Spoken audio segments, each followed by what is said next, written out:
ഹൈന്ദവ ക്ഷേത്രങ്ങൾക്ക് നേരെ കടന്നുകയറ്റം തുടർന്ന് ദേവസ്വം ബോർഡ്. തൃശൂർ വടക്കേക്കാട് കപ്ലിയങ്ങാട് ദേവീക്ഷേത്രം ഏറ്റെടുക്കാൻ മലബാർ ദേവസ്വം ബോർഡിന്റെ ശ്രമം. പുലർച്ചെ 5 മണിയോടെ ജലപീരങ്കി അടക്കം 250 പോലീസുകാരുടെ അകമ്പടിയോടെയാണ് ക്ഷേത്രം കയ്യേറാനെത്തിയത്.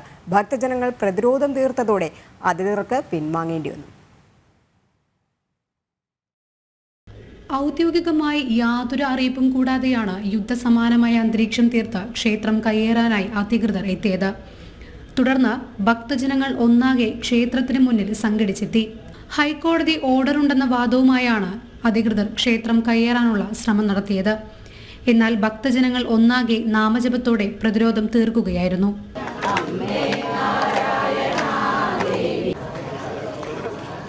ജലപീരങ്കിയും വലിയ പോലീസ് സന്നാഹവുമായി ഭക്തജനങ്ങളുമായി ബലപരീക്ഷണത്തിനുള്ള തയ്യാറെടുപ്പായിരുന്നു മലബാർ ദേവസ്വം ബോർഡ് നടത്തിയത്. ക്ഷേത്രവുമായി ബന്ധപ്പെട്ട് നിയമപോരാട്ടങ്ങൾ നടക്കുന്ന സാഹചര്യത്തിലാണ് അധികൃതർ ഇരുട്ടിന്റെ മറവിൽ കയ്യേറ്റ ശ്രമം നടത്തിയിട്ടുള്ളത്. വിവരമറിഞ്ഞ് ഹൈന്ദവ സംഘടനാ നേതാക്കളടക്കം സ്ഥലത്തെത്തി.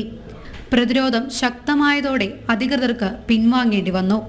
ഇത്തരം നടപടിക്കെതിരെ രാഷ്ട്രീയ ഭേദമന്യേ ഒറ്റക്കെട്ടായി പ്രതിരോധം തീർക്കുമെന്ന് ക്ഷേത്ര ഭാരവാഹികൾ പറഞ്ഞു. ഒട്ടും പ്രതീക്ഷിക്കാതെയാണ് ഇന്ന് 5 മണിക്ക് 300ഓളം പോലീസ് ഉണ്ടായിരുന്നു. ഒരു 15 ജീപ്പ്, 2-3 ഇടിവണ്ടി, അതേപോലെ തന്നെ ജലപീരങ്കി, ഇതൊക്കെ ആയിട്ട് ഒരു യുദ്ധസന്നാഹമായിട്ടാണ് ഇന്ന് പോലീസിൻ്റെ മലബാർ ദേവസ്വത്തിൻ്റെയും കടന്നുകയറ്റുണ്ടായത്.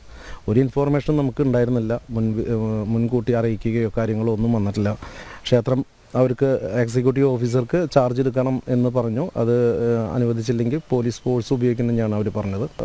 കൂട്ടമായിട്ടുള്ള അമ്മമാരുടെയും എല്ലാവരുടെയും പ്രതിഷേധം, എല്ലാവരുടെയും സംഘടനാ നേതാക്കന്മാരെല്ലാവരും ഉണ്ടായിരുന്നു. അവരെല്ലാവരുടെയും പ്രതിഷേധത്തിനോട് തുടർന്ന് അവർ തിരിച്ചു പോവുകയാണ് ചെയ്തിട്ടുള്ളത്. മുൻപ് ക്ഷേത്ര കമ്മിറ്റിയിലുണ്ടായിരുന്ന ഇടതുപക്ഷ അനുഭാവിയായിരുന്ന ഒരു വ്യക്തിയെയും ജീവനക്കാരനെയും പണം തിരിമറി നടത്തിയതുമായി ബന്ധപ്പെട്ട് കമ്മിറ്റി തീരുമാനമെടുത്ത് മാറ്റി നിർത്തിയിരുന്നു. തുടർന്നാണ് ക്ഷേത്രത്തിനെതിരെ CPMന്റെ പിന്തുണയോടെ വ്യാജ പരാതികൾ വന്നത്. ക്ഷേത്രവുമായി ബന്ധപ്പെട്ട് ഹൈക്കോടതി വിധിക്കെതിരെ സുപ്രീം കോടതിയിൽ അപ്പീൽ നൽകിയിരുന്നു. ക്ഷേത്രത്തെ സംരക്ഷിക്കാൻ എല്ലാവരും ഒന്നിച്ചുണ്ടാകുമെന്ന് ഹൈന്ദവ സംഘടനാ നേതാക്കളും പറഞ്ഞു. ഈ ക്ഷേത്രം എന്ന് പറഞ്ഞത് 3 പഞ്ചായത്തിൻ്റെ കീഴിലുള്ളതാണ്. 3 പഞ്ചായത്തിലെ ഭക്തന്മാരും ഈ ക്ഷേത്രത്തിന് അനുകൂലിക്കുന്ന ആൾക്കാരാണ്. എന്തു വന്നാലും ശരി, ഹൈന്ദവ സമൂഹം ഇതിനെ എതിർക്കും. അതേപോലെ തന്നെ എല്ലാ സംഘടനകളും, ഹൈന്ദവ സംഘടനകളായിട്ടുള്ള എല്ലാ സംഘടനകളും ഇതിനു വേണ്ടി സപ്പോർട്ട് ചെയ്യും.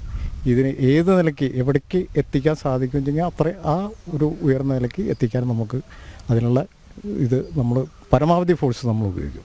മുൻപ് ഗുരുവായൂർ പാർത്ഥസാരഥി ക്ഷേത്രമടക്കം പോലീസിനെ ഉപയോഗിച്ച് മലബാർ ദേവസ്വം ബോർഡ് പിടിച്ചെടുത്തിരുന്നു. വ്യാപകമായി ഹൈന്ദവ ക്ഷേത്രങ്ങളെ കയ്യേറാനുള്ള ദേവസ്വം ബോർഡിന്റെ നീക്കത്തിനെതിരെ ഭക്തജന പ്രതിഷേധം അലയടിക്കുകയാണ്. ജനം, തൃശൂർ.